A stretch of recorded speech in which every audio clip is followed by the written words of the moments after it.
অবশেষে দারুণ সুখবর পেতে যাচ্ছেন এমপিভুক্ত শিক্ষক কর্মচারীরা। আপনারা দেখতে পাচ্ছেন যে আজকের মধ্যে এপ্রিলের এমপিও ছাড় না করলে কিন্তু কাল 10টায় শিক্ষা অধিদপ্তর ঘেরাও করার কর্মসূচি দিয়েছেন এবং ঠেলাল নাম বাবাজি। এবং তারপরে কিন্তু আমরা সংবাদ দেখতে পাচ্ছি 17 মে 2025-এ 5টা 21 মিনিটের সময় এখানে ডেইলি ক্যাম্পাসে বলা হচ্ছে যে এপ্রিল মাসের বেতন কিন্তু প্রস্তাব পাঠানো নিয়ে সুখবর দিল ইএমআই সেল।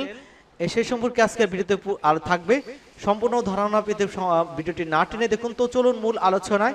এখানে আপনারা দেখতে পাচ্ছেন ইতিমধ্যে কিন্তু শিক্ষকরা তারা হুমকি দিয়ে রেখেছেন যে শিক্ষাক্ষেত্রে সরকারি বেসরকারি বৈষম্য দূরীকরণের লক্ষ্যে আসন্ন ঈদ উল আজহার পূর্বে পূর্ণাঙ্গ উৎসব ভাতা, বাড়ি ভাড়া, চিকিৎসা ভাতা চাচ্ছেন শিক্ষক কর্মচারীরা। এবং আজ শনিবারের মধ্যে এপ্রিল মাসের এমপিও ছাড় না করলে আগামীকাল অর্থাৎ 18 মে সকাল 10টায় মাধ্যমিক উচ্চ শিক্ষা অধিদপ্তর মাউসে ঘেরাও করবেন এমপিভুক্ত শিক্ষক কর্মচারীরা। এমপিও শিক্ষা প্রতিষ্ঠানকে জাতীয়করণের দাবিতে লাগাতার অবস্থান কর্মসূচি পালনকালে এই ঘোষণা দিয়েছেন তারা। এবং শিক্ষাক্ষেত্রে সরকারি বেসরকারি বৈষম্য দূরীকরণের লক্ষ্যে আসন্ন ঈদ উল আজহার পূর্বে পূর্ণাঙ্গ উৎসব ভাতা, বাড়ি ভাড়া এবং চিকিৎসা ভাতা চাচ্ছেন শিক্ষক কর্মচারীরা। এবং অবস্থান কর্মসূচি দেশের বিভিন্ন এলাকা থেকে সেসব প্রতিষ্ঠানের শিক্ষক নেতারা অংশ নেন এবং তারা নিজেদের নানা বৈষম্যের কথা তুলে ধরেছেন। এবং শনিবার 17 মে সকালে প্রেস ক্লাবের সামনে বাংলাদেশ শিক্ষক সমিতির বিটিএর ব্যানারে জাতীয় প্রেস ক্লাবের সামনে কিন্তু এই অবস্থান কর্মসূচি শুরু হয়। আল আমিন নামে এক শিক্ষক বলেন যে আমি 25% উৎসব ভাতা চাই না, আমরা কোনো পার্সেন্টেজ চাই না। আগামী ঈদ উল আজহার পূর্বেই আগেই যে 25% ভাতা পরিবর্তন করে নিতেও লম্বে শতভাগ উৎসব ভাতার ঘোষণা দিতে হবে। সরকারি শিক্ষক কর্মচারীদের ন্যায় বাড়ি ভাড়া এবং পূর্ণাঙ্গ চিকিৎসা ভাতা প্রদান করতে হবে।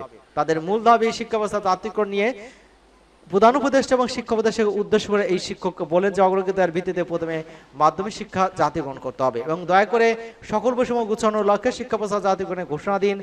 আর্থিক প্রাপ্তির ক্ষেত্রে সকল বৈষম্য গুছিয়ে প্রজ্ঞাপন জারি করুন।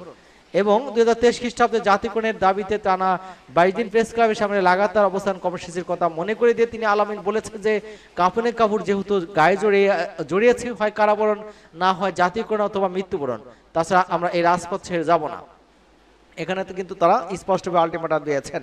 এবং অন্যদিকে আমরা দেখছি যে বেসরকারি স্কুল কলেজের কর্মরত 4.5 লাখ শিক্ষক কর্মচারী এপ্রিল মাসে যে বেতন সেটা অপেক্ষার শেষ হতে চলছে। অবশেষে বেতনের প্রস্তাব তৈরির কার্যক্রম শেষ করার পথে মাধ্যমিক এবং উচ্চ শিক্ষা অধিদপ্তরের education management system information system EMSL শনিবার ইএমএসএল এর এক সূত্র জানিয়েছে সেলের প্রধান senior system analyst Khandakar Azizur Rahman ডেঙ্গুতে আক্রান্ত হয়ে 7 দিন হাসপাতালে ছিলেন।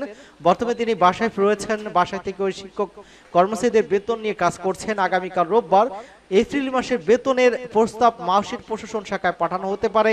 নাম প্রকাশিত রাখার সত্ত্বে মানে ইএমএসএল এর এক কর্মকর্তা শনিবার ডেইলি ক্যাম্পাসকে বলেছেন যে আমাদের সেল প্রধান অসুস্থ থাকার পরও বাসা থেকে শিক্ষক কর্মচারীদের বেতন নিয়ে কাজ করছেন। আগামীকাল মাউসির প্রশাসন শাখায় এপ্রিলে বেতনের প্রস্তাব পাঠানো হবে। পরবর্তীতে প্রশাসন শাখা থেকে একটি শিক্ষা মন্ত্রণালয়ের বাজেট শাখায় পাঠানো হবে। ইএমএসএল এর প্রধান ছাড়াও অন্য কোনো কর্মকর্তা বেতন প্রস্তুতে কাজ করতে পারেন না কেন এমন প্রশ্ন জবাবে কর্মকর্তা বলেছেন যে ইএমএসএল এর একক কর্মকর্তা এক এক অঞ্চলে তথ্য যাচাই করে সেটি প্রধান কাছে পাঠান। যেহেতু বিষয়টি স্পর্শগত অনিয়ম হওয়ার সম্ভাবনা রয়েছে সেহেতু চূড়ান্ত একটি ইনপুটের কাজ সেলের প্রধান সিনিয়র সিস্টেম অ্যানালিস্ট একাই করে থাকেন।